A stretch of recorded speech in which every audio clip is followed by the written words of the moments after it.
ज्यावेळी छत्रपती शिवाजी महाराजांनी शाहिस्ते खानाची बोटे छापली ना लाल मालात, त्यावेळी शाहिस्ते खानाची बहीण पळत पळत आली आणि शाहिस्ते खानाला म्हणते की तुझी भाची सापडत नाही. शाहिस्ते खान म्हणतो कुठंतरी नीट हुडकून बघ, कुठंतरी लपले असेल, कुठंतरी चुकले असेल.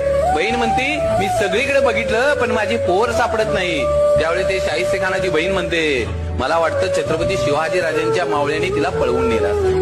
आणि तो शाहिस्ते खान म्हणतो छत्रपती शिवाजी महाराजांचे मावळे काही करू शकतात परंतु कुठल्याही आया बहिणीच्या पदराला हात लावू शकत नाही. ही माझ्या राजाची पुण्य आहे. अरे जो औरंगजेब छत्रपती शिवाजी महाराजांचा सगळ्यात मोठा शत्रू, आणि ज्या दिवशी छत्रपती शिवाजी महाराजांची निधनाची बातमी त्याला कळते ना, त्यावेळी आपले दोन्ही हात त्या खुदाकडे करतो आणि त्या खुदाला मागणं मागतो, हे अल्लाह अपने जन्नत के दरवाजे खाली रखना, माँ बहनों की इज्जत करने वाला दुनिया का सबसे बड़ा योद्धा आपके पास आ रहा है. माझ्या राजाची ही पुण्य आहे ना.